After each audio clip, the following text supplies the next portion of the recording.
আসসালামু আলাইকুম। দীর্ঘ 3 বছর হলো কানাডাতে আসছি।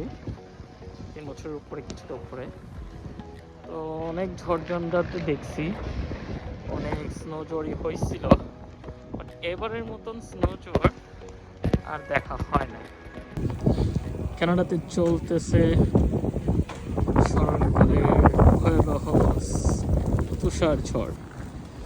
দেখতে পাচ্ছেন আমি আছি এখন কানাডার বিখ্যাত ইয়াং স্ট্রিটে, ইয়াং অ্যান্ড জেরার্ডে। দেখতে পাচ্ছেন রাস্তা পুরোই তুষারে ঢেকে গেছে, আর কি পরিমাণ তুষার পড়তেছে উপর থেকে, প্রায় অ্যাপ্রক্সিমেট 10 সেন্টিমিটার করে পড়তেছে পুরো।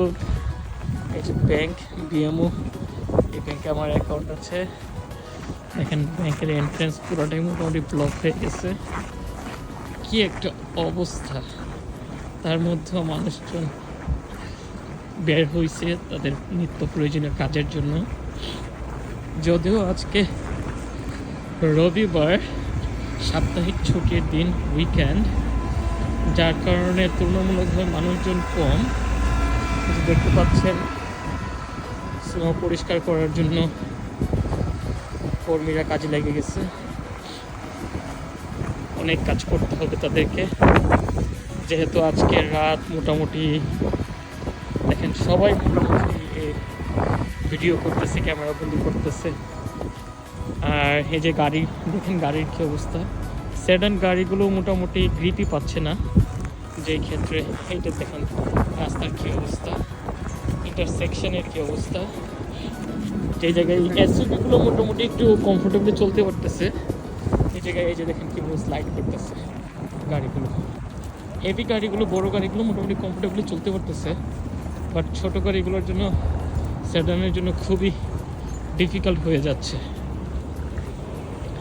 তো দেখতে পাচ্ছেন কি অবস্থা। আমাদের বাংলাদেশে কালবৈশাখী ঝড় হয়, হ্যাঁ প্রচুর বৃষ্টিপাত হয়, আকাশ কালো হয়, আর এখান থেকে কি নীরব। আজকে তুলনামূলকভাবে বাতাস কম, যার কারণে এত সুন্দর করে সব কিছু সুন্দর দেখাচ্ছে, এলোমেলো হচ্ছে না। বাট যদি বাতাস থাকতো তাহলে প্রচণ্ড শব্দ শোনা যেত, সুর। আর এই স্নোগুলো সব এলোমেলো হয়ে থাকতো। তো দেখতে পাচ্ছেন কি অবস্থা, পুরো কাভার্ড হয়ে গেছে স্নোতে। যারা একান্ত প্রয়োজন ছাড়া কেউ আসলে বের হচ্ছে না। আমি মূলত বের হয়েছি একটু এক্সপ্লোর করার জন্য, দেখার জন্য কি অবস্থা। বাসায় ভাল লাগতেছিল না বসে বসে। অনেকে ছাতা নিয়েও বের হয়েছে। সবাই মোটামুটি তাদের এই মোমেন্টসটা ক্যাপচার করে রাখতে যাচ্ছে, যে এত স্নো, এত তুষার। আমি 2023-এ আসছিলাম জানুয়ারিতে। ওই বছরটাতে নাকি তুলনামূলকভাবে অনেক বেশি ছিল তুষার ঝড়, বাট আমার মনে হয় এবারের মাত্রাটা মোটামুটি বিগত বছরগুলোরে ছাড়িয়ে গিয়েছে। আমাদের ডাউনটাউনের যারা ড্রাইভ করেন তাদের জন্য অনেক স্কেয়ারি একটা বিষয় হলো পার্কিং গাড়ি। দেখা যায় যে 1 মিনিট 2 মিনিটের জন্য যদি গাড়িটা পার্ক করা হয়, সেক্ষেত্রে ওরা টপ করে চলে আসে, পিছন থেকে ছবি তুলে টিকিট দিয়ে দেয়। আই থিঙ্ক এখন বর্তমানে মিনিমাম টিকিট $50 or $60। তো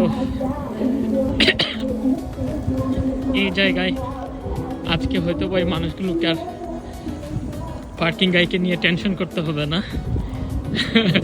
আজকের পার্কিং গায়ের ছুটি, আজকের এই কন্ডিশনে পার্কিং গায়েও তার রেসপন্সিবিলিটি পালন করতে পারবে না। সো সবাই মোটামুটি যার যেখানে প্রয়োজন, ইয়াং খুব বিজি স্ট্রিট, তারপরে এখানে অনেকেই পার্ক করে আছে গাড়ি। দেখতে পাচ্ছেন আমাদের বিনের হাফ মোটামুটি কাভার হয়ে গেছে, স্নো মাউন্টেন হয়ে গেছে ডাউনটাউনে। এই সেই চলতে চলতে 5 মিনিট হাঁটতে হাঁটতে আমরা চলে আসছি বিখ্যাত টরন্টোর দান্দাস স্কোয়ারে। দেখেন সবাই ভিডিও করতেছে, সবাই ক্যামেরাবন্দি করে রাখতেছে আজকের এই দিনটাকে, এই মোমেন্টসটাকে। এই যে চলে আসছি আমরা ফেমাস দান্দাস স্কোয়ারে। কি অবস্থা দেখেন, এখনো স্ট্রিট কার চলতেছে, এত বড় গাড়ি, এত বড় কাভার্ড ভ্যান, তারপরেও দেখেন কত সতর্কতার সহিত ম্যাক্স 10 কিলোমিটার/আওয়ার স্পিডে চলতেছে। কারণ সেও জানে যে তার গাড়ির কন্ট্রোল যে কোনো সময় সে হারাতে পারে। স্ট্রিট কার, সে তার নিজস্ব গতিতে ছুটেই চলতেছে, তার কোনো ভয় নাই। আমাদের পুলিশ অফিসার চলে আসছে, কারণ এই কন্ডিশনটাতে খুব বেশি অ্যাক্সিডেন্ট হয়, যেহেতু অনেকেই গাড়ির কন্ট্রোল হারায় ফেলেন। দেখতে পাচ্ছেন কি একটা অবস্থা। এর মধ্যে এই বাজে কন্ডিশনে একজন পুরুষ, একজন নারী, I think they're homeless, তারা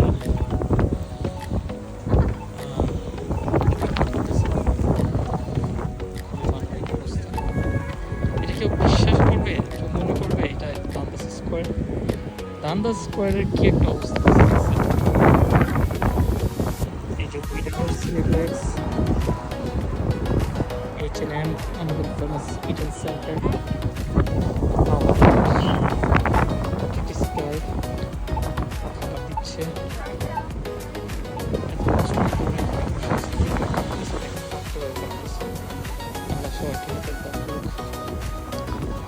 আমি শর্ট ভিডিও অনেকদিন পরে ভিডিওটা করা সুন্দর একটা, আসলে খুব সুন্দর, আবার খুব কষ্টেরও। বাট ক্যানাডিয়ানরা এভরি ওয়েদার তারা খুবই এনজয় করে, কোনো না কোনো একটা অপরচুনিটি ক্রিয়েট করে ফেলে তাদের দিনগুলোকে এনজয় করার জন্য। ঠিক আছে, সবাই ভালো থাকবেন, শুভকামনা রইল, আমার জন্য দোয়া রাখবেন। আসসালামু আলাইকুম।